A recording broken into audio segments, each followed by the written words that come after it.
Morning જો અત્યારે 10:15 વાગ્યા છે અને ઘરનું કામ મસ્ત થઈ ગયું છે અત્યારે. અને ઘર સ્વસ્થ હોય ને એટલે આપણું મન બી એકદમ પોઝિટિવ રહે. અને જો મારાથી ના પહોંચાય ને તો હું કોઈ હેલ્પર બોલાવી અને કરાવી લઉં, પણ મારું 10-10:30 થાય ને ત્યાં મારું ઘર એકદમ ક્લીન કરી નાખું અને હું બી એકદમ સરસ વ્યવસ્થિત તૈયાર થઈ જાઉં. એટલે આપણું મન બી પોઝિટિવ રહે, ઘર ચોખ્ખું હોય એટલે. અને આપણે બી એકદમ ક્લીન હોય એટલે આપણે બી એમ ફ્રેશ રહે આખો દિવસ. અને પછી હું મારું યુટ્યુબનું કામ કરતી હોય છું. તો આજે મારે થોડુંક કામ છે, બહાર જવાનું છે માર્કેટમાં, થોડુંક વસ્તુ લેવાની છે. તો હું ને મારી ફ્રેન્ડ જઈએ છીએ. તો બસ ચલો જોઈએ કે ત્યાં જઈને શું શું લઈએ છીએ અને ક્યારે પાછા વિશુને લઈને જ હવે આવશું. એટલે બસ તો બની રહો મારા વિડીયોના એન્ડ સુધી. વિડીયો સારો લાગે તો લાઈક શેર અને સબસ્ક્રાઈબ જરૂરથી કરતા જજો. તો ચલો જઈએ ફટાફટ. તો જો ફાઇનલી અમે હવે નીકળી ગયા હતા વસ્તુ લેવા માટે. અમારી પાસે 1.5 થી 2 કલાક હતો ને 1.5 થી 2 કલાકની અંદર કેટલું મોટું લિસ્ટ હતું સામે અમારી પાસે, કેટલાય કામ પતાવવાના હતા.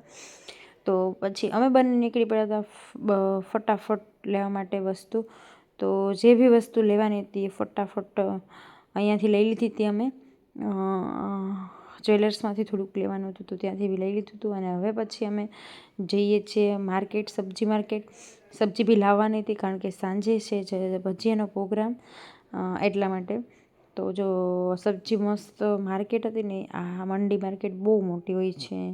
તો આ રીતની અને ફ્રેશ સબ્જી હોય છે. તો મરચાં લેવાના હતા અમારે, એટલે અમે અહીંયા મંડી બી આવ્યા હતા. તો મરચાંના ભજીયા આજે આપણે બનાવવાના હતા એટલે.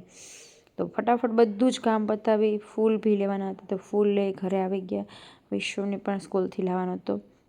અને પછી અમે એને સુવડાવી અને પાછું અહીંયા મારે થોડુંક ડેકોરેશન કરવાનું હતું ઘરમાં. તો પછી એક ફ્રેન્ડ છે ને, એમના બેબીનું વેલકમ થવાનું હતું હોસ્પિટલથી, એટલે તો એનું વેલકમ માટે અમે થોડીક તૈયારી કરવા આવ્યા હતા.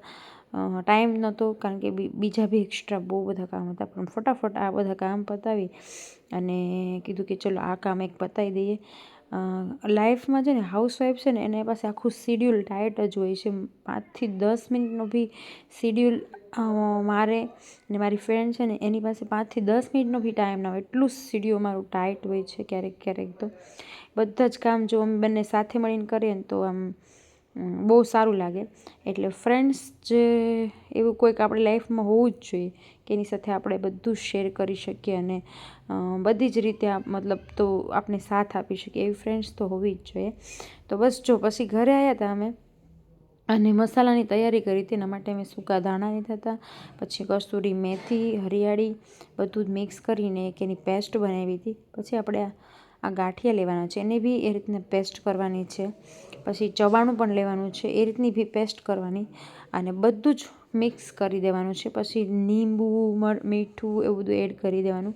ફૂલ રેસીપી જો તમારે જોઈતી હોય ને સ્ટેપ બાય સ્ટેપ તો તમે કોમેન્ટ મને જરૂરથી કરજો, હું તમને સ્ટેપ બાય સ્ટેપ રેસીપી જરૂરથી આપીશ. તો આ રીતનું સારી રીતે મિક્સ થઈ જાય એટલે જો આવો મસાલો કંઈક આપણે મળી જશે મસ્ત. પછી એને આપણે મરચાંની અંદર ભરી દેવાનો છે, આ રીતની સ્ટફ કરી દેવાનો છે. આને મારા મમ્મીની બધા આંબળિયા કહેતા હતા. આંબળિયા એટલા ટેસ્ટી બનતા ને, મારા સસરા બી બહુ મસ્ત બનાવતા હતા.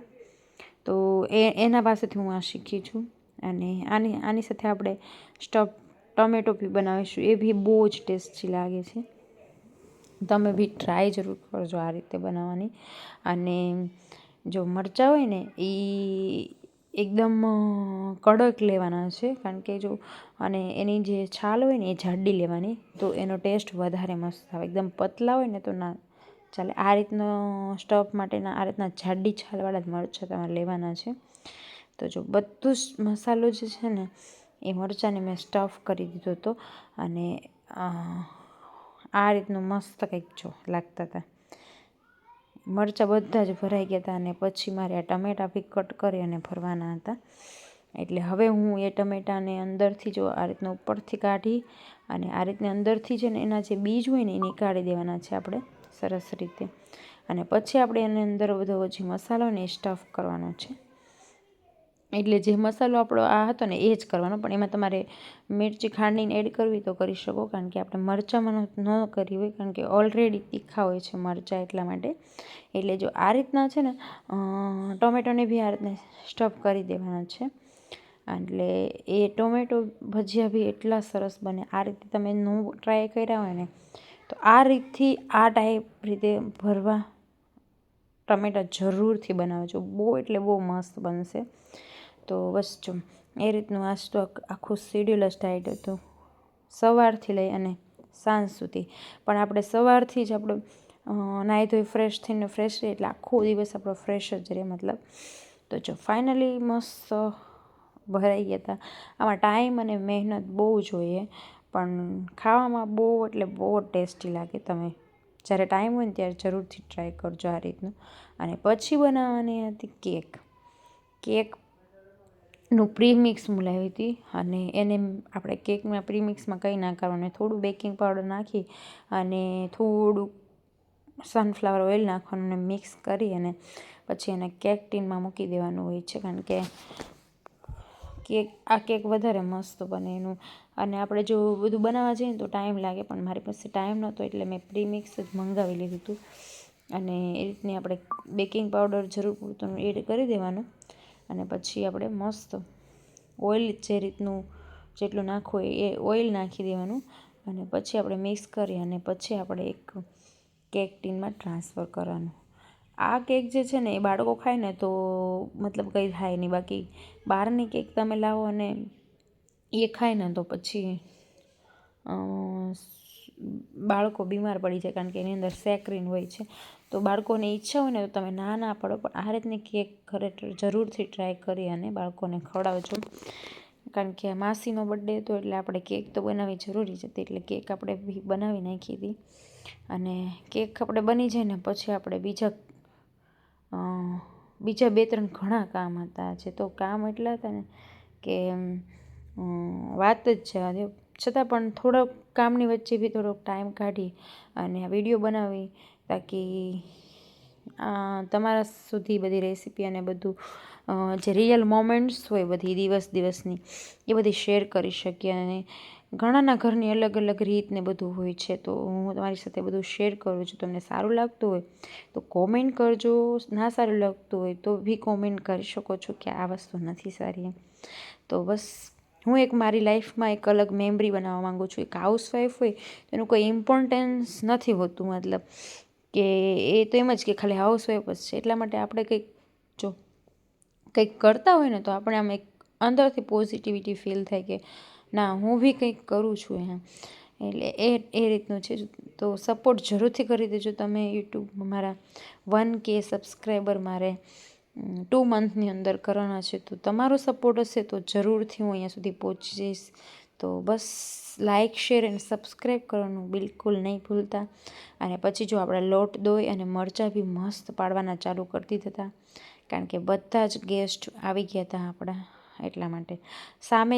સામેના ઘરે જ બનાવ્યા હતા, મારી ફ્રેન્ડ પ્રતિભાના ઘરે જ, કારણ કે એના ઘરે આજે એના સાસુનો બર્થડે હતો, તો આપણે ભજીયાની પાર્ટી હતી ને એટલે બધા જ ભજીયા બનાવ્યા હતા. ને જો અહીંયા કેક બી કટિંગ કરવાની છે, તો બધા જ એના જે ફ્રેન્ડ્સ હોય ને એને બી બોલાવ્યા હતા.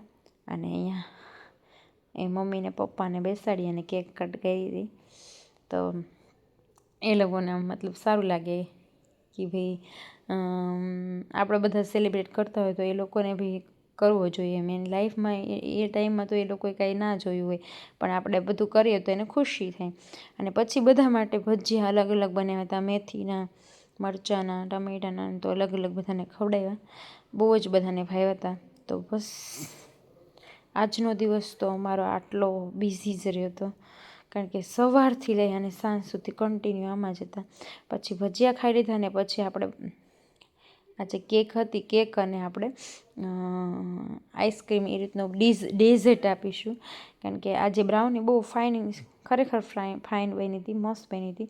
તો આપણે બ્રાઉની અને વેનીલા આઈસ્ક્રીમ બે મિક્સ કરી દઈશું, એટલે મતલબ કે એક ડેઝર્ટ બી બની જાય એમ. તો બસ આજનો દિવસ તો અમારો તો આવો જ રહ્યો હતો. તમારો દિવસ કેવો જાય છે એવો બી કોમેન્ટ કરજો. અને જો તમે બી એવું અનુભવ કરતા હોય કે હું હાઉસવાઈફ શું કંઈ કરી નથી શકતી, ગિલ્ટી ફીલ થતું હોય, તો તમે બી યુટ્યુબ ચેનલ ખોલી શકો છો અને આ રીતના વિડીયોઝ બનાવી શકો છો.